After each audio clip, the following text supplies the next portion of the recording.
Now what is a calling? Another word of calling is vocation. And I quote an English dictionary, a secular dictionary, not a Bible dictionary. Collins Corbute English Dictionary. It defines a calling or vocation this way. If you have a vocation, you have a strong feeling that you are specially suited to a particular job or role in life, especially one that involves serving other people. There's a calling or vocation. When you have a calling, when you have a vocation, you have a strong feeling that you are made to do this work. One that serves people, give to this world. That's a calling. When a person has a sense of calling, he senses in his heart that I am made, I am created to do this work. And one that involves serving people, to give to this world. It is about our gifts and our passion. What has God gifted us? Our natural talents, our spiritual gifts. What are we good at? And our passions. You see, for example, someone may have the gift of teaching. Good at teaching, explaining difficult concepts. But different passion. Some people have a passion for children.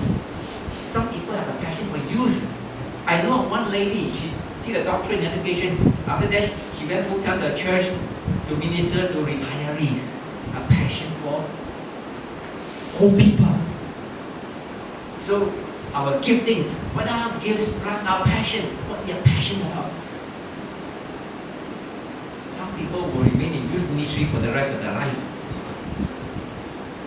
Because the passion is youth. Some people will remain in children ministry for the rest of their life because the passion is children. So when our gifting plus our passion points to what is our calling, it is important. Why is it a calling? You see, non-Christian got a problem with, they talk about calling, the non-Christian they talk about calling, because we don't believe in God who called you. Why people feel there's a calling? Because they feel they are made that way. Who made them? Evolution? God. If God made me this way, then I'm expected to do this. If God made me a guitar, I play guitar music. If God made me a drum, I play drum music. If God made me a piano, I play piano music. It's ridiculous for me to be a guitar trying to play drum music. For those of us very new on staff, maybe you don't know what's my calling, but after the years, we should be clearer and clearer. I am very clear of my calling only in my 40s. But it doesn't mean that before that I was not living God's calling. It was stepping stone.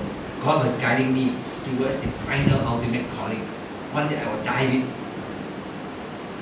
So, giftings and passion. Rick Warren put it very well. Shape, S-H-A-P-E, in his book, Purpose-Driven Church. He says, what is our calling? Look at the shape, our shape. S stands for spiritual gifts. What are our spiritual gifts? H, heart, our passion. Where is our heart?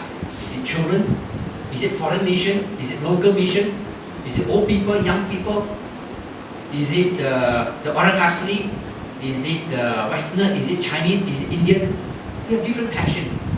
God made us different so that God's work is done in every area. If we're all the same, then certain areas will be neglected. So we must sense our calling. Passion, heart. Where is your heart? A, your abilities, the natural gifts. Of course, we combine spiritual gifts and natural gifts together. Non-Christian only have A, no S, no spiritual gifts. P, personality. If you are like me, who rather spend time with books than out there talking to people, then it's hard for you to be a pastor. And those who always want to go to coffee shop, talk to people, very hard to be a scholar. Personality. The way God made us. E, our experiences. Our past experiences. God doesn't make mistakes. Our past experiences, God prepared us for the calling for our life. Look at Paul.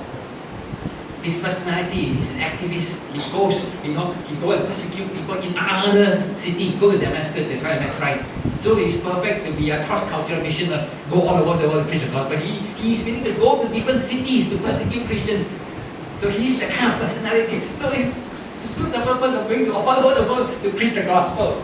And his experience, he was trained as a Pharisee. He was a Bible scholar. So he was needed to write the epistle, Romans, Ephesians, all this deep theology. Ask Peter to write Romans, he would die. He was a fisherman. You look at Peter's epistle, very straightforward, very practical. Impossible for Peter to write Romans or Ephesians, all those sublime teaching and theology, Colossians and all these things. He needed Paul. And that's why Jesus Christ had to appear before Paul. He needed a Paul. He needed someone with that kind of training, that kind of experience, that kind of background, that kind of intellectual ability to write the epistles. Without the epistles of Paul, we are very seriously lacking. So SHAPE, our shape. We all have different shape. Our calling will be in line with our shape. And as from experience, it's not enough to know our gifting, our passion, our shape, but also the needs out there. The needs, our gifting, our passion, our shape, and what are the needs out there.